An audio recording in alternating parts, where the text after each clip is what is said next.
I won't shy away from calling it what it is: far-right thuggery. To those who feel targeted because of the colour of your skin or your faith, I know how frightening this must be. I want you to know that this violent mob do not represent our country, and we will bring them to justice. 9 people have been arrested in Middlesbrough as cars were set alight and objects thrown at police. Large scuffles broke out between police and anti-immigration protesters earlier today. The unrest spread during a protest which started at the town's cenotaph this afternoon. Groups pushed burning wheelie bins at a line of police officers and a car was set alight on Parliament Road.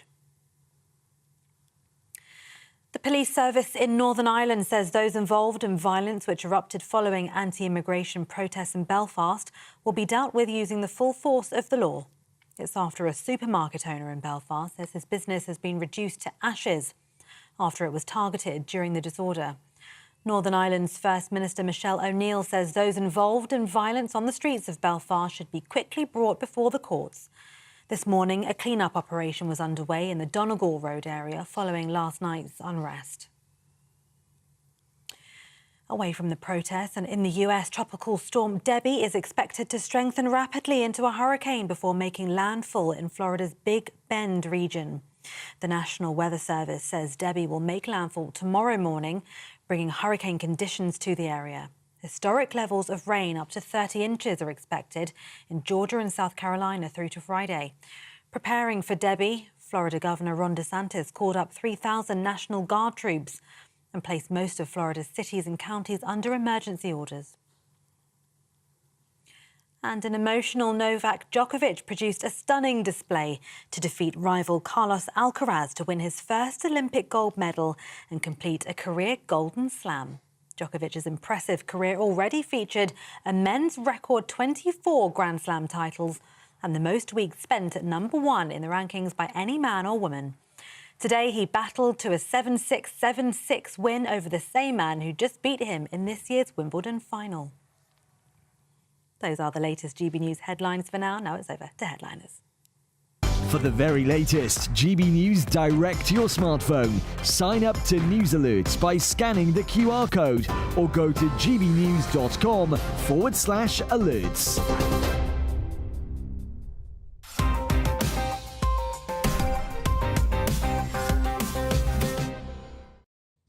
Hello, welcome to Headliners, your first look at Monday's top stories. I'm your host, Josh Howie, and joining me tonight are 2 internet legends, Damien Slash, comedian and satirist, and Nick Dixon, who I've just heard got 12,000 likes on a tweet.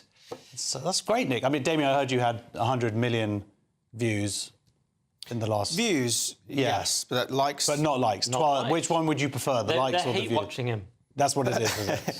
Anyway. Yeah, I've got hundreds of thousands of comments, wishing death upon me, and messages as well. I'm only about 100 of those. Oh, really? Well, congratulations. I don't know, I feel like I win. I've got to be honest, there's a lot of people who hate me. Right, let's look at those front pages. We had the Daily Mail stoking race riots from his sunbed. The Times, riot inciters face reckoning. The Guardian, you will regret this, Starmer warns rioters. Metro, shame on you. iNews, Starmer vows to bring thugs to justice as riots sweep UK. Daily Star, to bees or not to bees? And those are your newspapers.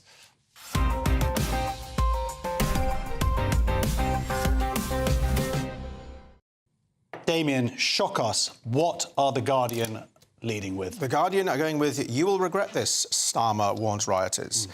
A hotel for asylum seekers in Rotherham was set alight as violence continues.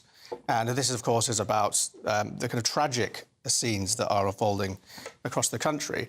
And, with this escalation in violence seemingly getting worse, and, Keir Starmer's called it far-right thuggery, and, and in that sense, he accepts that people have been radicalised, which is, an interesting point, because the question then has to be, well, what is radicalising people? And some people argue it's Russia or Elon Musk or Twitter or Tommy Robinson.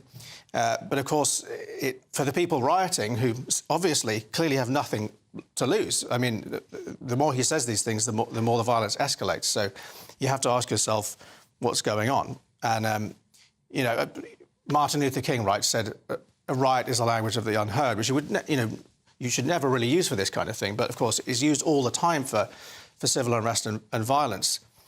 So it's true whether you like it or not. So the question really has to be, if you want to solve this quickly, you have to work out what the essence is of that radicalisation or that anger that drives people to feel like they have nothing left to lose. So it's not very funny. I can't really think of any funny... No. We'll get to the funny stuff in a bit. But, Nick, I mean, Damien, of course, has a point here. And then you had Starmer before I say, I won't shy away from calling it what it is. But actually, he hasn't really called out what it is at all, has he? He did shy away from it precisely because he only mentions one side. I mean, has Starmer not seen the videos we've all seen? The BBC have admitted today that there are groups of what they call the Asian community chanting Allahu Akbar, I think they said 250 to 300 men charging the police. So at least acknowledge that there's violence on both sides. No one is saying violence is OK, but he can only acknowledge one side. And this is what is, in my opinion, making things even worse. He said people in this country have a right to be safe, but that's what's been taken away from people. That's what they feel. They feel that slack immigration policies have made the country less safe, and there's many instances we could cite. And so what about those people who don't feel safe? Now, no one is saying that violence is OK, but why have the normally tolerant British people been pushed into a kind of atavistic, primitive rage? There's got to be a reason for it. So some people are saying we should just condemn the violence and not talk about the reasons at this stage. It's like, no, we have to talk about the reasons. We'll get on later. Well, this is not... I mean, is it about condemning? I mean, arguably, the first thing is to stop the violence. So this is what they seem to be really pushing for, which is right. So, of course, the violence, we need it to stop as soon as possible. It's all about deterrence. It's all about pushing for this thing, these all-night courts. Like he was in charge in 2011 with the court. They were open all night. They handed down, rightly so, to those riots back then, harsh sentences. They've already arrested about 450 people, and they are being very clear about this. Hopefully, that will stop this violence. So then maybe we can talk about it in the future. Yeah, I mean, it's like the London riots. I mean, I remember those vividly. And how did they come to an end? It almost has a life of its own. And yes, you can crack down on it and you can use strong words, but ultimately, in the long run, in the long game, this kind of thing is going to get worse if we don't start addressing the kind of...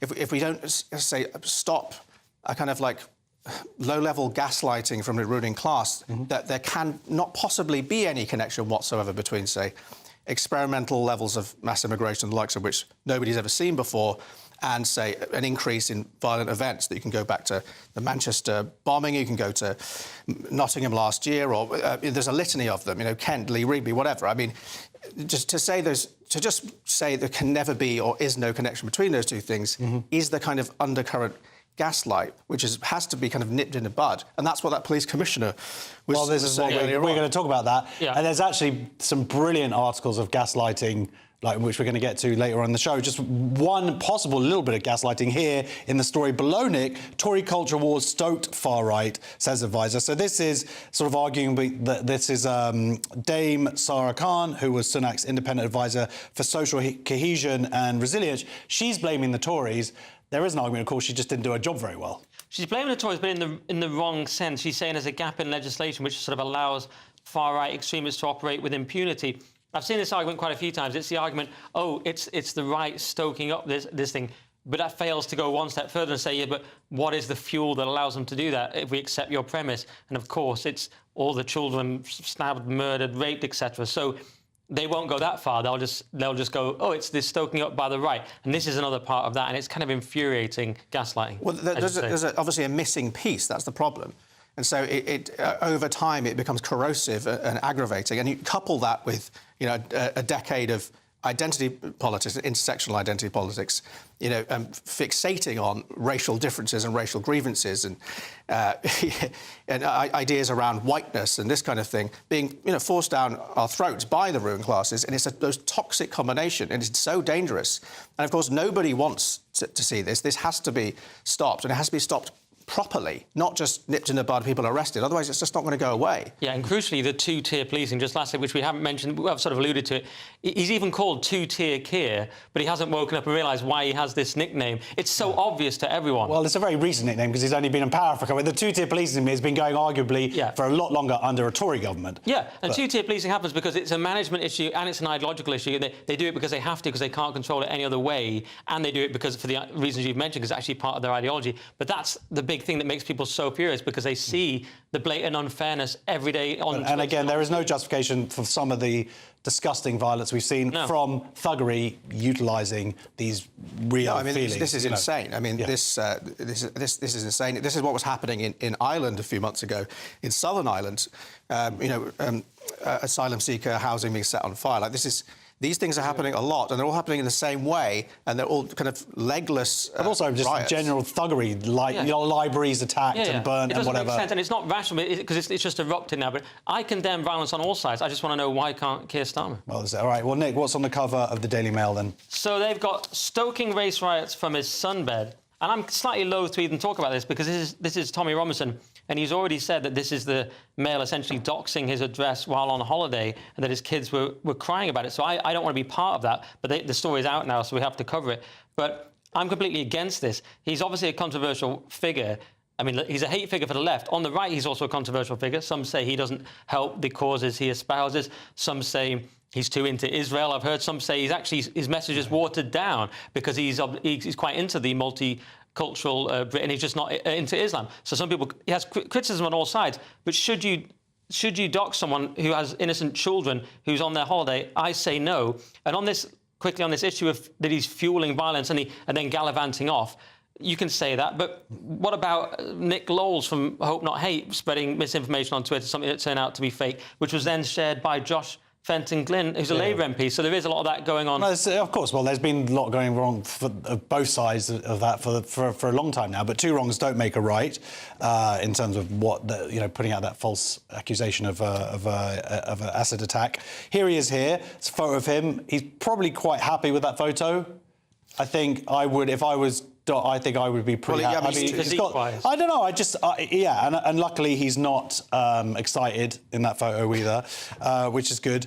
But, I mean, the fact is he has put out false information over the last few days, and it has arguably antagonised the situation. Now, the big question for me, Damien, I would like to ask you if that's OK, is, because that's the show, without him, would what's happened over the last few days have happened? If you think that if he didn't exist, that this wouldn't have happened, I think you'd be sorely mistaken, and that is a huge mistake to make. You know, if he was on Mars or was never born, this still would have happened. And I mean, it might be a bit of a dark view, but I'm of the opinion that even if that misinformation, which it was, hadn't gone out about the identity of the perpetrator of that, one of the most horrific things that's ever happened in the country. And some other things that have happened that he's been tweeting, but that's fine. Sure, yes, but I mean, but that one in particular, if that information hadn't come out, that misinformation, I still think this would have happened. And if not now, it may have happened next time something like this happens, because it's going to happen again. It keeps happening. It's been happening for years. And eventually there will be... the stabbing of the girls, not the tweets, sorry. Well, yes, indeed, but I'm just saying that, to answer your question, I don't think it would have made any difference at all. Yeah, and very quickly, let's just quickly do... you know what? Let's go straight to the Daily Star. Nick, you've got that one. Oh, well, yeah, we have to get to the start. You know what? We've had some serious discussion here. It's all gone a bit. Let's do some real news. Story. It's two Bs or not two Bs. And, that's a pun, right? It's some sort of pun. It doesn't quite work, but it's that bees have gone AWOL and wasps... Because of Tommy Robinson? Yes, and wasps have done a bunk as well. And you always have this story. It's boffins again, the Star's back to the boffins. You always have the bees have gone story. Do you remember a few years ago, it was like, we don't have enough bees, and the whole ecosystem is dependent on them and we'll all die. Well, it didn't happen, and it was fine. But every so often, the bees go missing and nothing happens. Yeah, I like them, but I'm nothing against them. I want the bees to stay. I don't know I don't know why they're leaving. I mean, right now, I'd quite like to leave too. The way this country's going, it's absolutely horrendous. Segue. So they've got the right idea, but of course, I mean, these pesticides are a massive problem for bees before you even get to the climate issues that are affecting them. But Yeah, I don't know what we can do to bring them back. Maybe offer them some kind of package, pollen bonus or something. I don't know. So more flowers. Let's grow some more flowers for them. Sure. Some sort of enticement. Right. Good. Well, that's the front page has given a good discussion. In the next section, we continue with that vibe with riots, Huw, Hezbollah, Trump, meat and potato stuff. See you there. Sunday with Michael Portillo from 11, only on GB News. Welcome back to Sunday with Michael Portillo. Most people will be familiar with French artists such as Auguste Renoir, Claude Monet and Camille Pissarro, who, with others, made up the Impressionist movement of the late 19th century. But we are probably less familiar with the British contingent of the Impressionists, artists like Frank Bramley, Elizabeth Armstrong Forbes and Walter Langley, amongst many others. David Messam is on a mission to change that. I'm joined by David Messam and by Patrick Duffy, an esteemed archivist. These people we're talking about, are they really Impressionists? I mean, I assume they're British, but are they Impressionists? I think we had the same query when we wrote a book about the whole thing in '85, actually. And the book nearly went out as The Garden of Bright Images, actually, though my author then, Laura Wortley, was quite insistent that it should be called The Garden of Bright Images, but I thought it'd probably be put in the gardening section, actually. So, the question you ask is what is on other people's minds, too, actually. Have we got Impressionism in this country? I think for me, as I used to do quite a lot of shopping, if you like, in America, looking for English pictures out there, and they've got American Impressionism, and I'm quite happy with it, but the English are different. Were they friends and colleagues?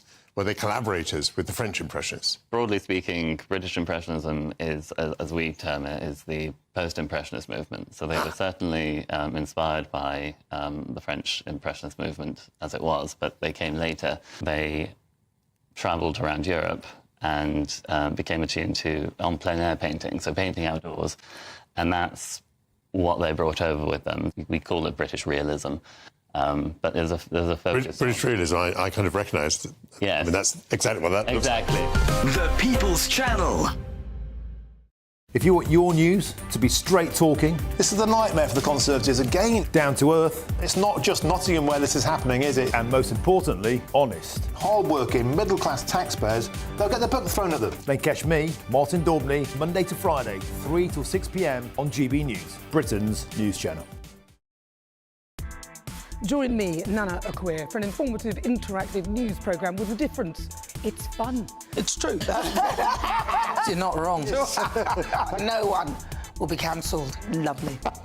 Join me from 3 p.m. every weekend, only on GB News, Britain's news channel. Every Saturday, 10 till 12, we'll bring you all of the news that you need to know. We'll also remind you that there is so much to smile about. It's my favourite time of the week. I get to relax, enjoy some light-hearted stories, and let Ellie teach me about fashion too. That's Saturday Morning Live, every Saturday, 10 till 12. Only on GB News, Britain's news channel.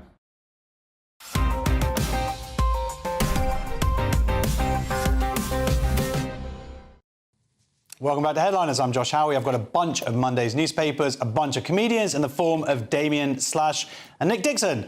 And I've got a man in my ear telling me to get on with it. So, first up, we have Monday's Telegraph, Damien, and surely this isn't an elected official trying to use nuance. Well, this is from the Telegraph. It's the Tory Police Commissioner blames illegal immigration for the riots. And the Tory policing chief has suggested that mass uncontrolled immigration is one of the reasons behind rioting, which is spread across the UK, according to the Telegraph, which is slightly unfair because Donna Jones wasn't saying that that's the reason why. She was trying to explain because she clearly wants to stop this happening, like we all do, and wants to end this madness by, again, like we were saying before, trying to identify what the root causes are of why people might become radicalised to the point that they take this kind of action. And she was saying that the reason is people are angry about, say, not having their questions answered about these issues. And so that's why violence is never the answer, but that doesn't mean that violence isn't an answer when people become so aggrieved or so upset that their questions are not being answered. So if you want to end or prevent this kind of thing, you have to be able to have these difficult conversations. People have to feel heard, whether you like it or not. That's right. Well, it all comes down to being listened to. The interesting thing, of course, is that when this sort of is kicked off and you had various people, Nick, calling for her to resign and whatnot, and she's standing strong. Yeah, but the disturbing thing to me is that it was deleted. She stood by it, but it's deleted from the website, and it's not clear to me why. This was the statement Starmer needed to make. She says, I've spoken to people from both sides of the spectrum, and the only way to stem the tide of violent disorder is to acknowledge what is causing it. And she says they're treating the symptom and not the cause. And she's saying people are worried about sovereignty, they're worried about British values and illegal immigration. And there's also legal immigration she doesn't mention, but in that part. But this is the statement Starmer needed to make. Why is that so hard to do? And the fact that she made it and then it was deleted, and all these people criticised it, Nazir Afzal and Charlotte Nichols from Labour. But actually, this was the mature statement that Starmer needed to step up and make, rather than the partisan statements he's been making that, in my opinion, have made things so much worse. Well, exactly. I mean, this is almost a microcosm for the whole problem itself. The fact that saying this or trying to point to this or trying to solve the problem in this way is so controversial and so unacceptable is why the problem is happening in the first place. It's because we can't have adult debate about this kind of thing that everything gets swept under the carpet, and then the issue kind of raises its head in these terrible ways. And so if you're serious about preventing this kind of terrible thing from happening, right, we all want the same thing. We all want to get along, have unity. So, you know, the answer's right there. So actually deleting this or, you know, framing this as some kind of right-wing rhetoric is just is irresponsible, actually, and is going to aggravate the situation. I mean, it sounds to me, Damien, like you're advocating for the creation of some kind of, I don't know, news channel where we can have mature discussions about these things. I don't know if it'll ever take off. iNews now, Nick, and the BBC rushes into action over one of its presenters. So BBC removing Huw Edwards from family and entertainment content. I was just chuckling there because you said they've finally rushed into action. Yeah, but this is the fact that Huw Edwards' voice made an appearance in an episode of Doctor Who, which would be quite strange to hear now. It'd be like sort of Jimmy Savile popping up. You're like, it would jar you out of the... take you out of it would compromise your suspension of disbelief. But this raises a strange question. And he's also lost various plaques, and he's had various things removed, an honorary plaque from Cardiff Castle and so other things like that. And you sort of ask the question, how do you... It was the same guy the whole time. We just didn't know what he was like. It's a strange sort of question. How do you go back in time and change this? We see it done with woke things, like Hello is suddenly too controversial and episodes deleted, and Faulty Towers, and we laugh at it. For this, it feels more appropriate, but it's still a kind of strange question. Can you go back and actually fix it? Of course, you can't. Well, you just have these gestures. You'd have to delete most of BBC News. All the news is gone, yeah. I mean, yeah, but that stuff doesn't age well anyway, news, I've found. Well, yes, I suppose it's in the archive, but, I mean, this is not really surprising, but, I mean, the whole kind of phenomenon of what's happened here with Huw Edwards is kind of wild. I mean, it seems to be on par with the other controversies that the BBC's had with this kind of thing in the past. And yet it's kind of getting kind of memory hold in a way or something already, I feel. And, yeah, I remember Huw Edwards saying, you make sure you check your sources, that speech. And I think, well, maybe they should check who they're hiring a little bit more, do some background checks or something. Do some WhatsApp checking. They're not checking that. I also thought maybe instead of removing him from everything, they could put him into, say, a documentary about submarines that go missing or something. Just something, OK, well, I mean, this idea that... I mean, they've known a while, or they've known something was coming down. The idea that they're now sort of scrambling around to do this, and I just can't believe they're happy to let our children watch an episode of Doctor Who from 2016 and to hear his voice in the background. It's like, what? They're risking. Yeah, you're going to have to delete that. It's just terrible stuff here. Also, of course, they are talking about him returning. They can't do anything about his pension, they're saying, but what certain politicians, Lisa Nandy is saying that he ought to return his salary. And I just think it was quite funny, like this idea that, he's a pedo. And the idea that he's now going to be shamed into... Like, guys, if I return my salary, will you accept me again? Is a ridiculous position. It's hardest to go back to before everyone knew this stuff. Okay. Yeah, definitely give the salary back at the very least. Yes, moving on to the Times. And Damien, is this Labour banking on there being another COVID? Well, this is the end of the grey vote strategy I've got here. Labour focus on the under... Because they're hoping that everybody's going to... Oh, yes. All the voters are going to go. Well, they've decided to turn off the heating for Granny, basically. They're switching it off. You're on your own, find a log of wood, put it... Oh, you can't do that anymore either, unfortunately. So God knows what they're going to do. They could probably just rely on their millions that they have saved in housing. But, well, some people. So Keir Starmer and Rachel Reeves have won over almost every age group in the election, but they've realised that, actually, they've got a kind of booming support base in the kind of 30 to 49 range. So they don't really need the old people anymore to support them. So that's why they've kind of looted the winter fuel allowance, and 10 million pensions will now no longer be eligible. Of course, you're right. A lot of people, it won't make any difference to them at all. But there is always that middle ground, more middle class. Yeah, it's only about 2 million people. It's not a big deal. And they are going to get royally frozen out. It's bizarre and immoral. Not really expected from Labour. I wasn't expecting it myself. But you know, Keir Starlin has had his way, and they need. You guys like your nicknames tonight? Yeah, it's tough. Some people are going to have to bite it. That's just the way. Well, I mean, Nick, there is a need, arguably, to redress the balance between the wealth balance that exists between the boomers and Gen Z. This is partly towards dealing with that. You don't think there is a wealth imbalance there? Oh, yeah. I mean, look, I'm under 50. If Starmer's going to finally do something for me, that would be great. I'm sceptical in what I'm going to get out of this. But yeah, apparently 40% of every cohort between 18 and 50 voted for them. So, but they didn't know what he was going to be like, of course, when it came to these riots. I mean, he's attacking, as we already know, the British people. It's implied, anyway, in the way he's treated this riot. He's destroying education. He's attacking private education. He's attacking landlords, making it impossible to evict people. And he apparently, according to a tweet by David Foster, implied that he doesn't even really think there should be a Tories. I don't think he even wants there to be an opposition. I think he wants a sort of Maoist country. I think it's going to be horrific. Keir Starlin will become prescient, I think. I think he'll go down as one of the worst prime ministers, maybe one of the greatest villains in British history. That's Keir Starlin. OK, wow, you're setting your... So what they're really also talking about is building houses. They're talking about the grey belt here, but I think they're taking it not literally.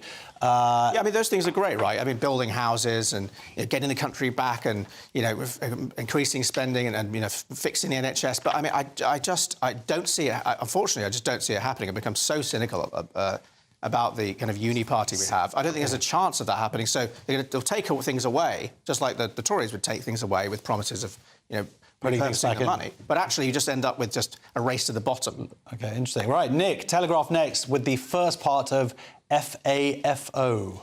Well, yeah, you'll know much more about this, Joss, but it's Hezbollah launches 50 rockets at Israel, and this is they say it's in response to Israel's attacks on Farkella and Dia Siriani. I have no idea how to pronounce those, I'm afraid. I did look them up and I still couldn't find out. And the IDF said that it confirmed most of approximately 30 projectiles had been intercepted. Don't know what happened to the other 20. And that's pretty much all I know, because I don't really understand this whole region. You're the expert on this, so I'm just going to let other people... Well, what about you, Damien? I mean, the argument is that people are going, oh, my God, there's going to be a war.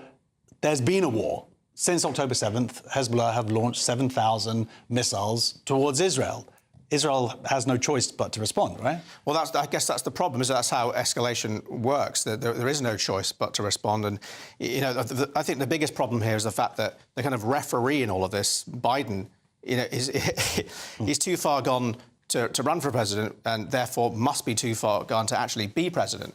And so there's no kind of power leverage at play here. So the whole thing's kind of very highly unpredictable for that reason. I mean, if you don't have that kind of leadership in the United States, it's essentially a free-for-all, and there is a huge risk of escalation. Russia's sending weapons to Iran, and if Iran gets directly involved with Israel, the West will back them, and you'll have a direct conflict between the West and Iran, and then that could spiral off elsewhere. And we've already got a hot point in Ukraine too. So there is a risk of rapid escalation.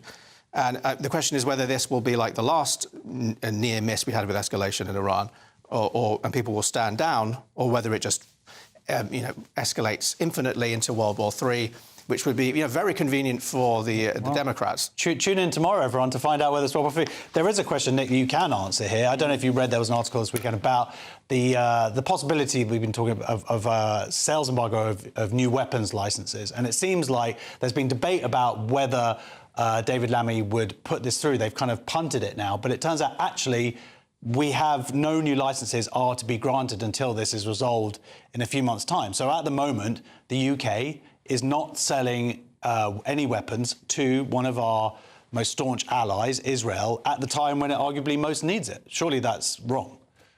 Yeah, I remember the Lammy thing, and it did sound wrong, so I'm prepared to give you that one. But then everything David Lammy does is wrong, so it's a no-brainer. Oh, really? OK, fine. We're at the halfway point, but coming up, we've got Punchy Men, Fetish to Work Day, and what combines the left and the right. Find out in 2. Hello there, welcome to your latest GB News weather forecast. It remains unsettled over the next 24 hours, particularly across western parts of Scotland. Drier further southeast and turning increasingly humid as well. A deep area of low pressure sits to the northwest of the UK. Outbreaks of rain pushing in from the Atlantic, but also drawing in some quite warm and humid air. Through the rest of Sunday into the early hours of Monday, rain across parts of Northern Ireland into Scotland, this turning increasingly heavy. Met Office warning in place across western parts of Scotland right through until the end of Monday. Temperatures overnight, despite clear spells even in the south, remaining in mid-teens for many, 14 to 16 Celsius. So a mild, muggy start to Monday. Best of the sunshine across southeastern areas, but heavy rain across western parts of Scotland. You can see the bright colours there. So some tricky travelling conditions first thing, with this slowly pushing northeastwards through the day. Northern Ireland as well, seeing outbreaks of rain push in now and then, and temperatures around 19 or 20 Celsius, so a muggy start to the day. Cloudy across Wales, the West Country, with some drizzle over the hills, but that sunshine from the word go across southeast England. As we go through the day, rain continues to push north and eastwards across Northern Ireland, affecting parts of Scotland that we hear where it will be heavy at times. Western parts of northern England, Wales also seeing the risk of some rain, which will turn heavy later on in the day. Best of the dry and bright weather holding on further south and east, where it will be warm and humid, temperatures reaching 25 to 27 Celsius, a little fresher across the far northwest, highs around 19 degrees here. For Tuesday, this weather front eventually starts pushing its way south and eastwards, clearing much of the UK through the morning. Showers, though, pushing in across Northern Ireland, western Scotland, some of these heavy at times, and generally a fresher feel for all. Further showery rain expected through the middle towards the end of the week as well. See you soon. I'm Patrick Christie's. Every weeknight from 9, I bring you 2 hours of unmissable, explosive debate and headline-grabbing interviews. What impact has that had? We got death threats and the bomb threat and so on. As time passes, She could have said storm. You made my argument for me. My guests and I tackle the issues that really matter, with a sharp take on every story. It went everywhere. something practical could be done. Or I can become something different. Patrick Christie's tonight from 9 p.m. only on GB News, Britain's news channel. Good afternoon, Britain. Your lunchtime update on the stories that matter across the UK. From breaking news and insightful analysis, inspiring stories and lively debates. You're comparing yourself to a former Prime Minister. Which is it? Stay informed, stay updated, stay entertained. I just don't know how anyone would not want to be there. Every weekday from midday. We are Good Afternoon Britain, only on GB News, Britain's news channel.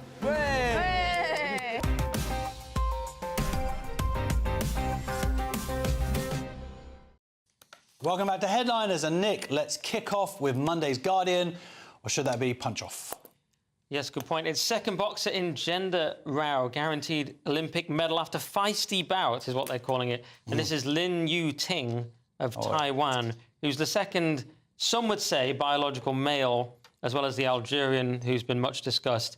And Lin Yu Ting won against Svetlana Staneva. And it was another kind of very one-sided bout because, of course, got the old advantages in the chromosomes. Afterwards, the one who lost it at X, meaning I've got X chromosomes because I'm a woman. Or could be a vampire. Yeah, it could have been a lot of things. Well, yeah, exactly, like in Buffy.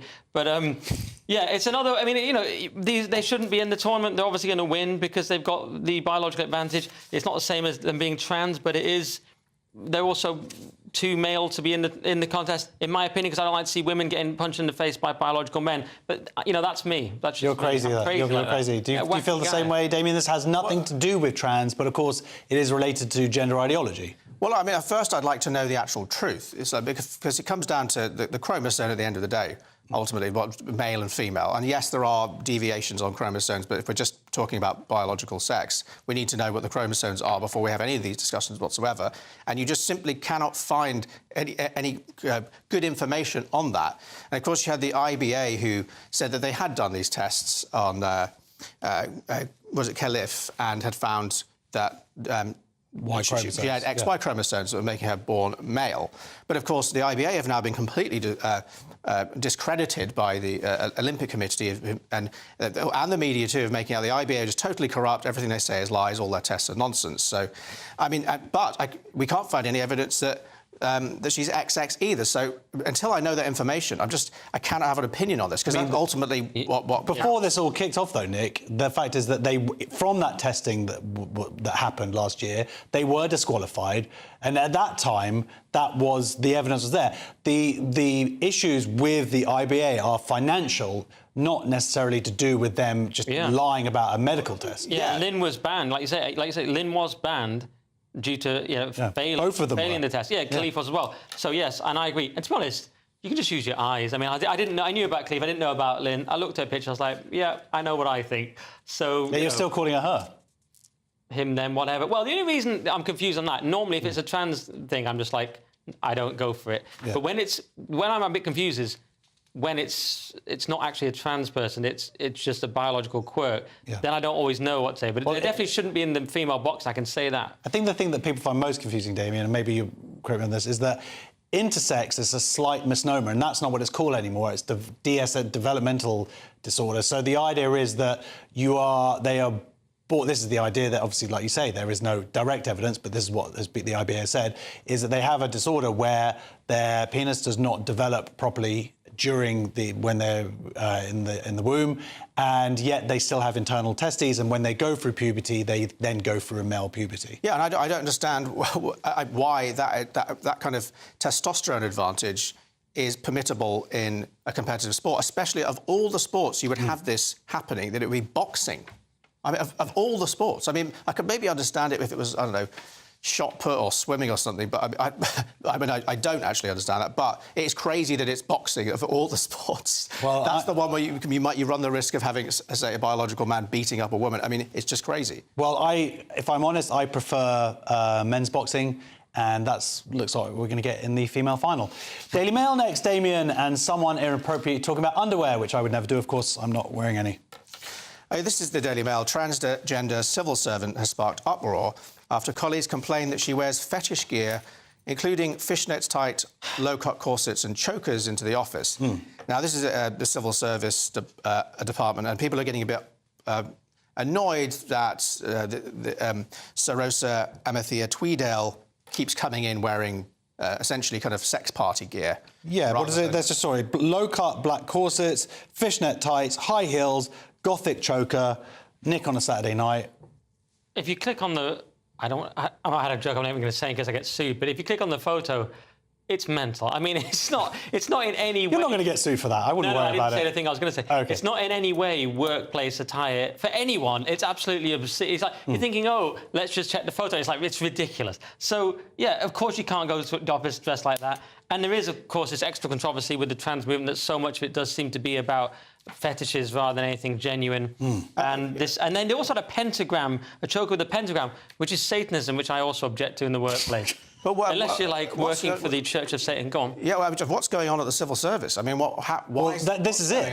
This is what's going on, and this is the crazy thing. This person is actually providing the training to the rest of the civil service about these issues. Now, a lot of the time, for the last couple of years, we've been talking about institutional capture and how it's a few people who have led to these policies being put into place in places like things like the NHS and the rest of the country, and utilising language like breastfeeder as opposed to a woman, or chest feeder, I should say, and whatnot. And then you find out that this is one of the people who is the driving forces behind it, and you just suddenly see some incredible red flags in terms of how they feel it's appropriate to dress at work. And of course, as Nick says here, Damien, this seems more like a fetish thing. This is more like transvestites, and the offensiveness is that this person's idea of what it is to be a woman is to dress up in this kind of gear. Like, that sums up femininity.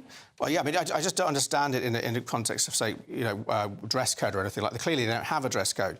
But I think you're right. I think it points to the thing I was saying earlier on about, how the public have had this top-down, cultural Marxist identitarianism, intersectional identitarianism, kind of thrust upon us from the institutions and from corporations, without any discussion, without anybody being asked. And what's going on at the civil service? Oh, people are going in wearing sex gear. You're like, well, no wonder that's happening, and no wonder we're getting, with the country's kind of like erupting into all kinds of chaos, not just what's happened recently, but in general. You almost said neo-Marxist postmodern. Went full Jordan Peterson. Well, they were. Sorry, would you have? No, I was going to say a well-placed source, funny phrase, said at a stretch it looks like gothic evening wear, but it's really very strange. If you had a female member of staff coming into work every day like that, you would have to have a conversation, and it would be quite a short one. It would be stop wearing that. Yeah, exactly. Well, they were repeatedly approached for comment, but they were too busy with the PVC cleaner.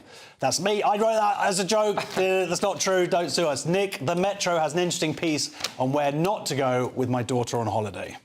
We live in the toughest places to be a girl in the UK right now. This is what it's like. And they mean Blackpool, which is near where I'm from. And it's sad to see Blackpool has fallen so low. The story is a bit of a weird non-story, but but somehow Andrew Tate is blamed on the second page, which is extraordinary, because it's really nothing to do with that. It's to do with there's crime because the country's falling apart.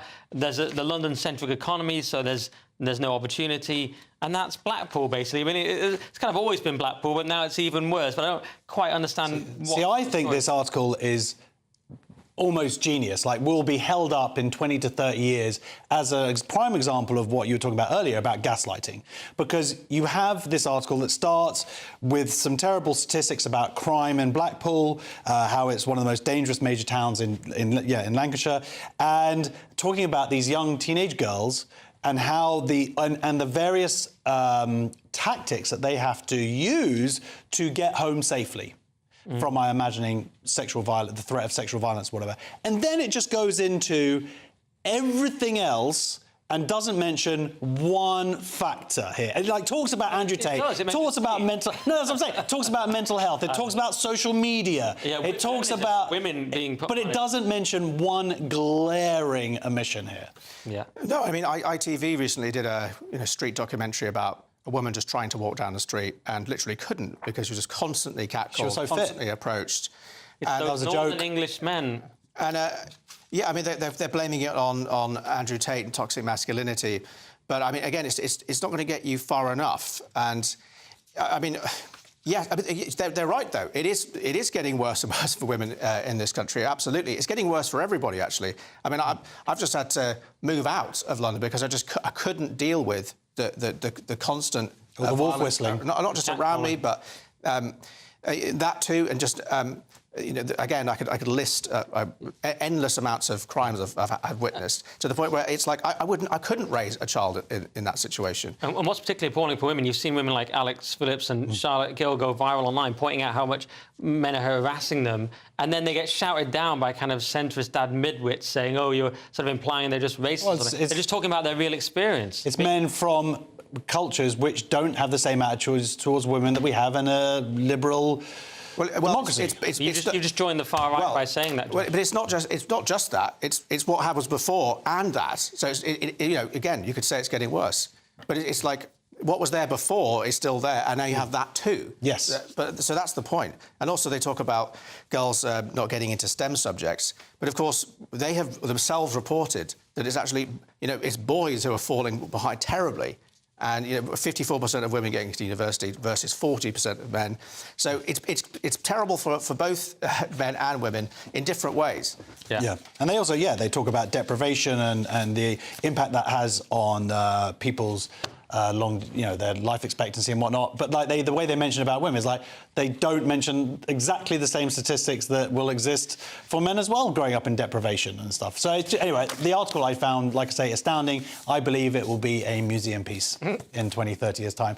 Birthday party news in the Metro. To finish this section, let's go now to our child birthday party correspondent, Nick Bobo Dixon. Oh, yeah. Well, it's mum outraged as she's asked to pay £42 fee for kids to attend birthday party.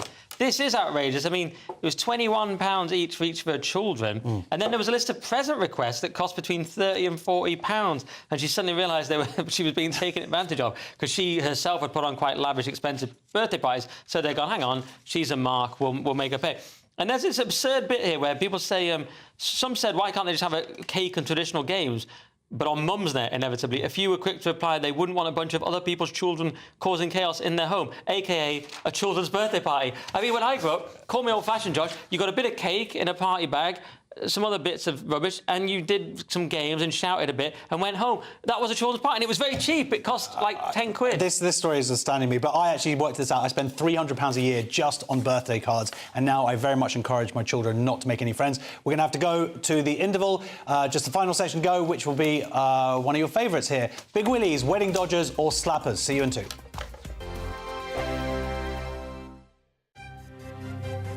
GB News Breakfast. Every day from 6 a.m.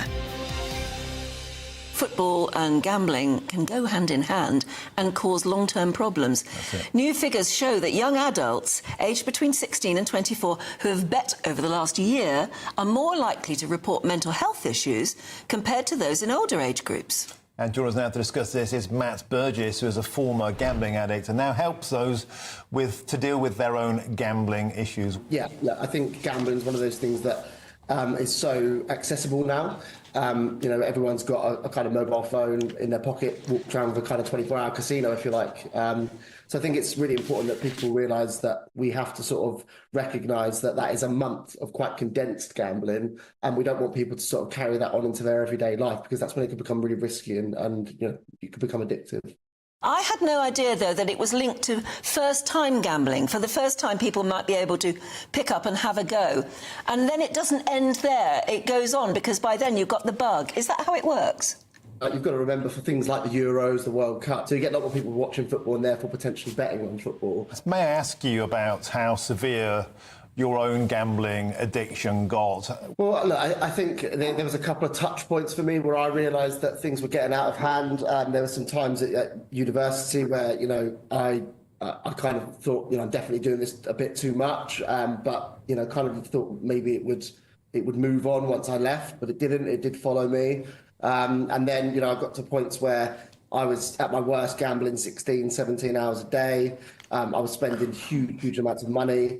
It can spiral out of control very, very quickly, and that was the important thing that we want to highlight is, you know, what can start as fun can become very, very dangerous in a sense. GB News, the People's Channel. Every Saturday, 10 till 12, we'll bring you all of the news that you need to know. We'll also remind you that there is so much to smile about. It's my favourite time of the week. I get to relax, enjoy some light-hearted stories, and let Ellie teach me about fashion too. That's Saturday Morning Live, every Saturday, 10 till 12. Only on GB News, Britain's news channel. If you want your news to be straight talking, This is a nightmare for the Conservatives again. down to earth, It's not just Nottingham where this is happening, is it? and most importantly, honest, Hard-working, middle-class taxpayers, they'll get their book thrown at them. then catch me, Martin Daubney, Monday to Friday, 3 till 6 p.m. on GB News, Britain's news channel. We're proud to be GB News, the People's Channel. And as you know, we always love to hear your views. Now, there's a new way of getting in touch with us at gbnews.com/your say. By commenting, you can be part of a live conversation and join our GB News community. You can even talk to me, Bev Turner, or any of the members of the GB News family.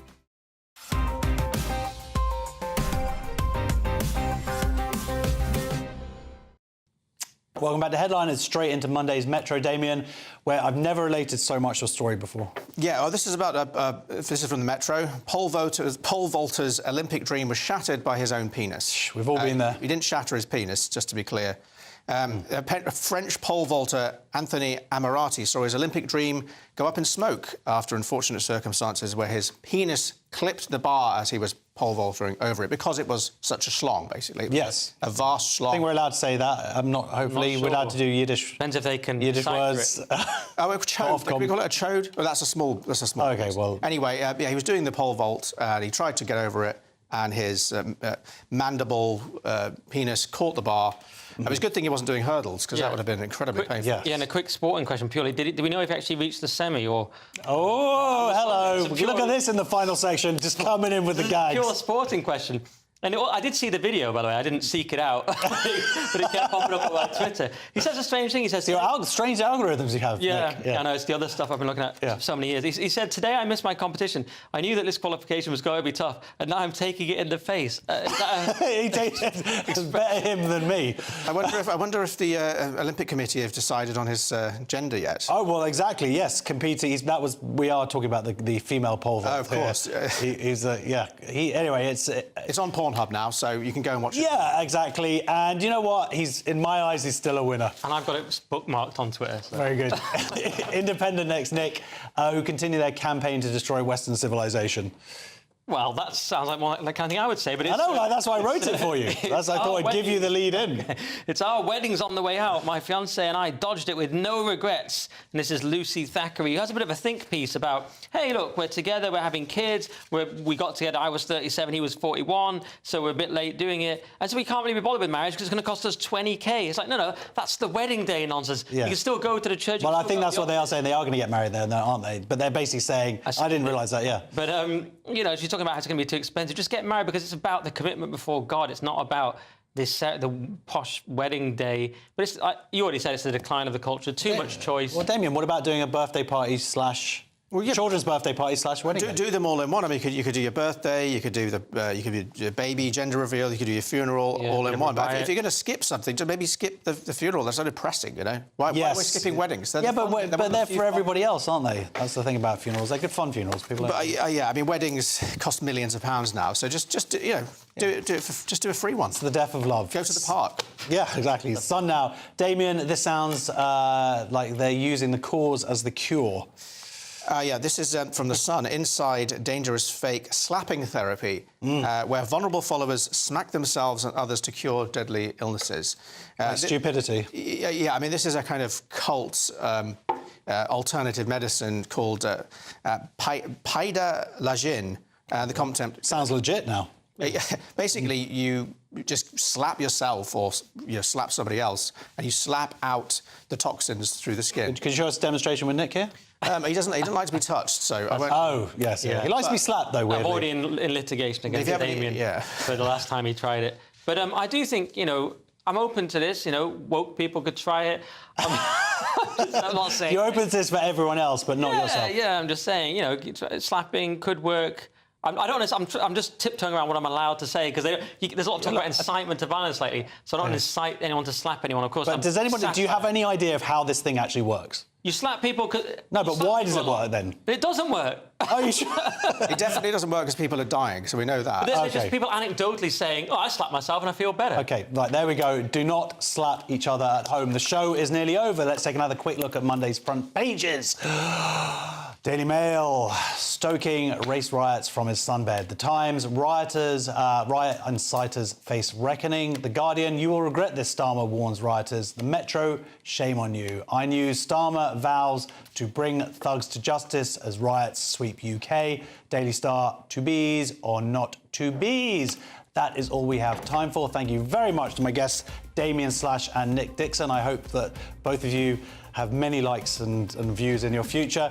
We're back tomorrow at 11 p.m. with Cresta, Kogan and Lewis. And if you're watching this at 5 a.m, stay tuned for breakfast. Thank you for joining us. Have a nice evening and morning. That warm feeling inside from Boxed Boilers, sponsors of weather on GB News. Hello there, welcome to your latest GB News weather forecast. It remains unsettled over the next 24 hours, particularly across western parts of Scotland. Drier further southeast and turning increasingly humid as well. A deep area of low pressure sits to the northwest of the UK. Outbreaks of rain pushing in from the Atlantic, but also drawing in some quite warm and humid air. Through the rest of Sunday into the early hours of Monday, rain across parts of Northern Ireland into Scotland, this turning increasingly heavy.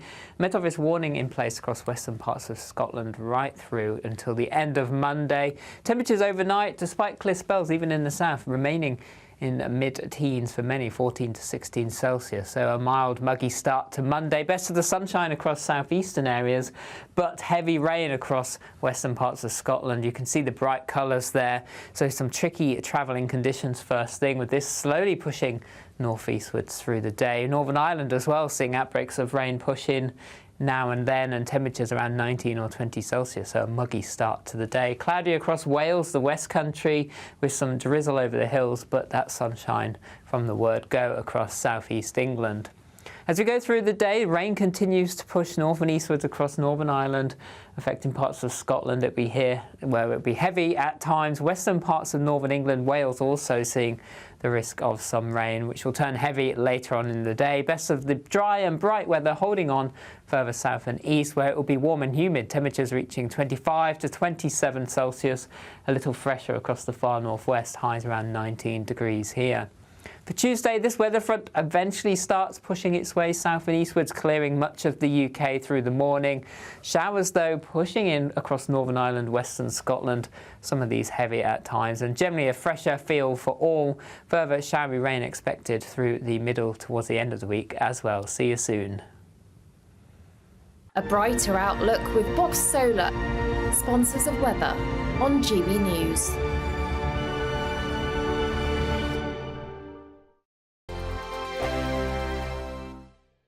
Don't miss out on your chance to win a whopping £30,000 in tax-free cash to spend however you like. It's extra cash that could really make a difference to your coming year. You could find yourself on that holiday you've always wanted to take, buy that treat that always seemed out of reach, or just send some of those day-to-day financial stresses packing. £30,000 could be yours. For another chance to win £30,000 in tax-free cash, text CASH to 63232. Text costs £2 plus one standard network rate message. You can enter online at gbnews.com/win. Entries cost £2. Or post your name and number to GB07, PO Box 8690, Derby DE1 9TT. UK only. Entrance must be 18 or over. Lines close at 5 p.m. on the 30th of August. Please check the closing time if listening or watching on demand. Good luck. Join me, Camilla Tominey, for a frank and honest discussion with those in power that cuts through the spin and gets to the heart of the issues shaping our nation. You haven't confirmed that you want to stand as leader, but you haven't ruled it out either. This report basically says that he's not fit to stand trial. Is he indecisive? Incompetent? I deliver the dose of reality Westminster needs. That's the Camilla Tominey Show at 9:30 every Sunday on GB News, the People's Channel, Britain's news channel. Good afternoon, Britain. Your lunchtime update on the stories that matter across the UK. From breaking news and insightful analysis, inspiring stories and lively debates. You're comparing yourself to a former Prime Minister. Which is it? Stay informed, stay updated, stay entertained. I just don't know how anyone would not want to be there. Every weekday from midday. We are Good Afternoon Britain, only on GB News, Britain's news channel.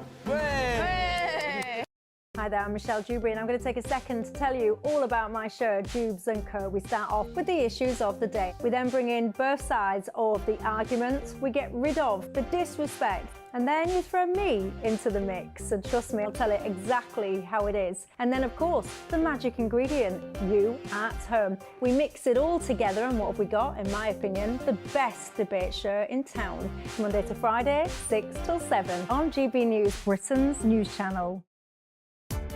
Welcome to State of the Nation, daily plunge into the stories shaping our country.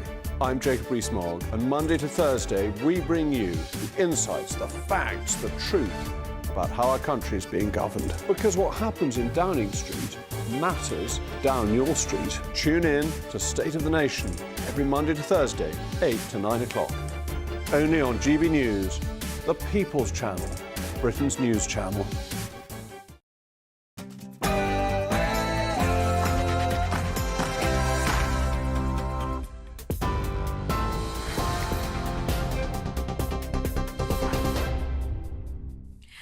Good evening. The top stories from the GB newsroom. A third man has now been charged with committing violent disorder in Liverpool city centre yesterday. That as the Prime Minister vowed rioters would regret taking part in what he called far-right thuggery after a fifth day of violence in England, as the government also announced emergency security for mosques amid the threat of further disorder. It comes as anti-immigration demonstrators attacked police and smashed the windows of a hotel in Rotherham. Masked rioters threw lengths of wood and sprayed fire extinguishers at officers. Police have warned further violence was likely to follow protests in England and also in Northern Ireland. Over 100 people were arrested yesterday. And it comes after 3 little girls were killed in a knife attack at a dance club in Southport almost 1 week ago. Sir Keir Starmer says those causing violent trouble will face convictions. I won't shy away from calling it what it is: far-right thuggery. To those who feel targeted because of the colour of your skin or your faith, I know how frightening this must be. I want you to know that this violent mob do not represent our country, and we will bring them to justice. And news just coming in, 1 person has been arrested on suspicion of public order offences in Rotherham. More on that as we get it. The police service in Northern Ireland says those involved in violence which erupted following anti-immigration protests in Belfast will be dealt with using the full force of the law. It's after a supermarket owner in Belfast says his business has been reduced to ashes after it was targeted during the disorder. Northern Ireland's First Minister says those involved in violence on the streets of Belfast should be quickly brought before the courts. This morning, a clean-up operation was underway in the Donegal Road area following last night's unrest. And as you've been hearing today, Number 10 sources are disputing claims that the Prime Minister is planning a summer getaway tomorrow despite the risk of further unrest. It comes after Tory leadership candidate and former Immigration Minister Robert Jenrick urged Sir Keir Starmer to cancel his trip and get a grip on the situation. Many more arrests have been promised in the coming days, as the Prime Minister said the police have his full support to take action against extremists. And a shift now to other news to the United States. Prince Harry and his wife Meghan Markle have been discussing online safety with broadcasters in the US. I think one of the scariest things that we've learned over the course of the last 15, 17 years that social media's been around, and more so recently, is the fact that it could happen to absolutely anybody. I mean, we always talk about, in the olden days, if your kids were under your roof, you knew what they were up to. At least they were safe, right? And now they can be in the next door room on a tablet or on a phone and can be going down these rabbit holes. And before you know it, within 24 hours, they could be taking their life. And those are the latest GB News headlines for now. I'm Tatiana Sanchez. More from me in an hour. For the very latest GB News direct to your smartphone, sign up to News Alerts by scanning the QR code or go to gbnews.com/alerts. The crisis in the Middle East escalates, the Olympic boxing controversy continues, and the Liberal Democrats are found guilty of discriminating against a woman who says there are only 2 sexes. This is Free Speech Nation.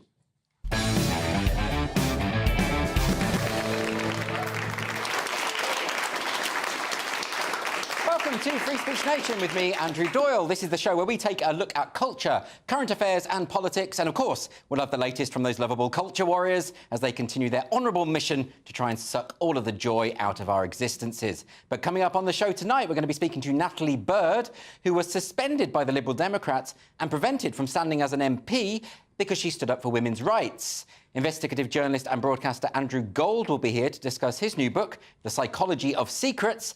And Fiona McAnena from Fair Play for Women in Sport will be here to discuss the gender row which has overshadowed the women's boxing at the Olympic Games in Paris. And of course, myself and my fantastic panel will be answering questions from this rather lovely studio audience. And my comedian guests this evening are Cressida Wetton and Josh Howie. OK, how are you, Josh? Good. Just back from Liverpool. Really? Why?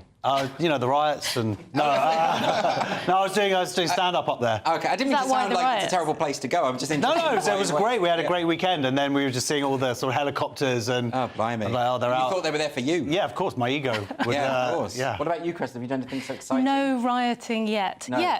There's still the rest of the evening. The night Who knows? is young, absolutely. OK, well, look, we've got a lovely audience here, so let's use them. Let's get some questions. We've got a question coming in from Jeff. Which one is Jeff? Hello, Jeff. Hello.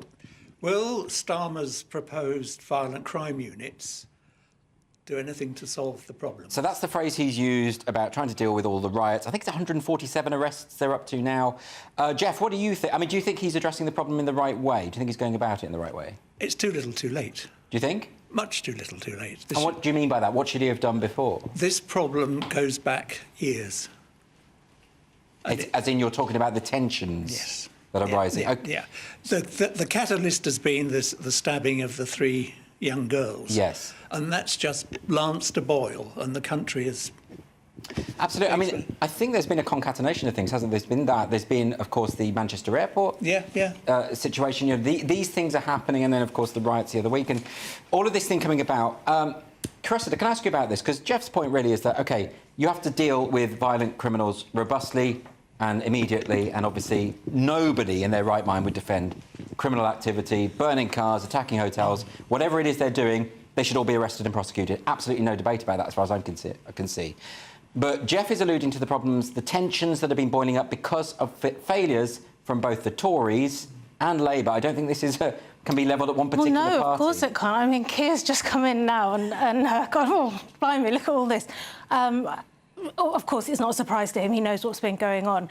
But you're exactly right. I mean, I completely agree. It's been going on for years, hasn't it? And we've heard endlessly about two-tier policing. I mean, maybe if Starmer had made that speech 6 months ago, if he could have done, you know, that might have been a bit better. But it's like, at this point, it just sounds like he's just addressing one side and not the other. And if anything, it's just going to inflame tension. So, Josh, can I ask you about this? Because you're a bit of a Starmer fan.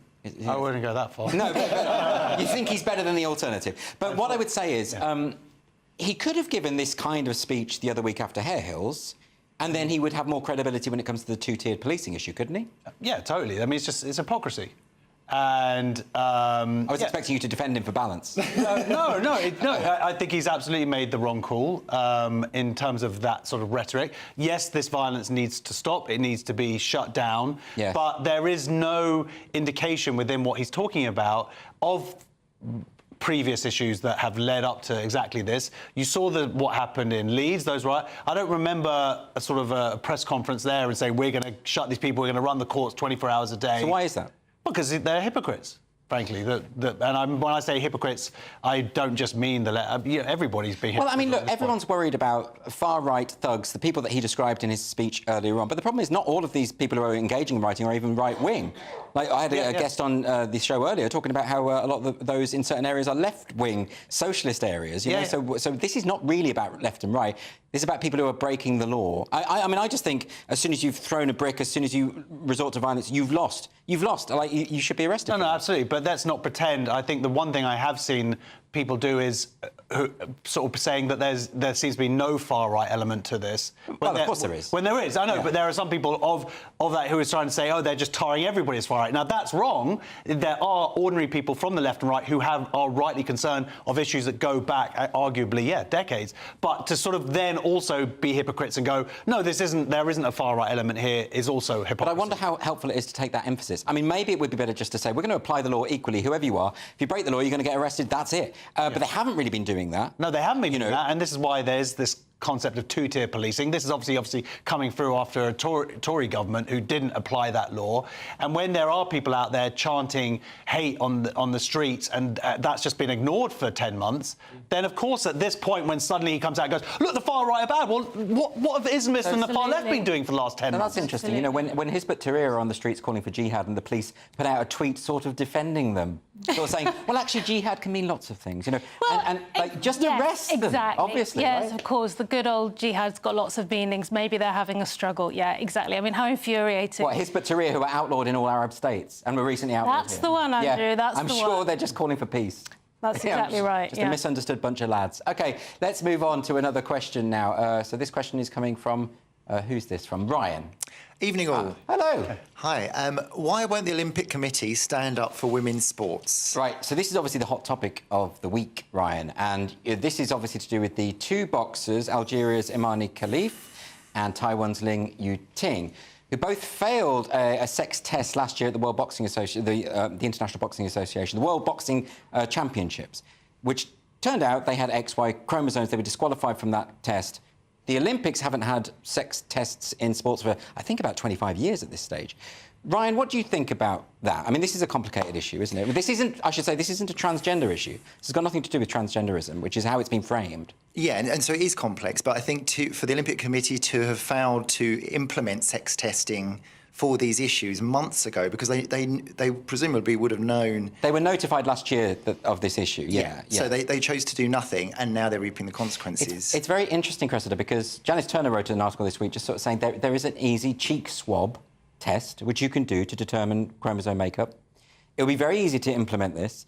The Olympic Committee haven't even decided to do that now. I mean, it's not invasive. It's not an invasive test. It's irrelevant if people are still saying that's not why people that are defending these women or people being in the competition, they're not arguing about the chromosomes. They're talking about the way they were brought up and that they live as women. So I think we should clarify about this, absolutely. So at the boxing championships last year, the IBA did a test and it determined that they had XY chromosomes and that they also said that they had a competitive advantage over women competitors. But they haven't released the actual details. They can't do that because they could be sued for doing so. It's private details. So there's a lot of murkiness, there's a lot of misunderstanding. And I would say, surely the way to clear this up is for those athletes in question to release the results of the tests. But to counter that, you know, Algeria, for instance, which is where one of the candidates, Khalif, is from, is very, well, let's say socially or very conservative when it comes to matters of sex. Let's put it, you know, diplomatically. And so there could be dangers involved in that as well. So I sort of understand. I can sort of understand, but like you say, look, there's a swab test. It's very simple. You do a swab of the person's willy. And, no, it's the cheek. You're just. Oh, it's the cheek. Okay, yes, fine. Yes. Look, this is actually incredibly simple. Yes. If you have a Y chromosome, you are a biological male. As such, if you went through male puberty, which they did, then you have a physical advantage. And in something like boxing, you have the greatest physical advantage because the biggest power differential is with punching. It's about 200% male punching. So this is unfair. It's cheating. So the question for me, is like, to what level is this person culpable? Are they actively cheating? Or to what level are we sympathetic to their medical condition? OK, but if it were determined, so if everyone said, look, let's just release all of the results, and it were determined that, in fact, they did not go through male puberty, which is possible with a very, very small number of XY chromosome people. That is absolutely possible. Would you say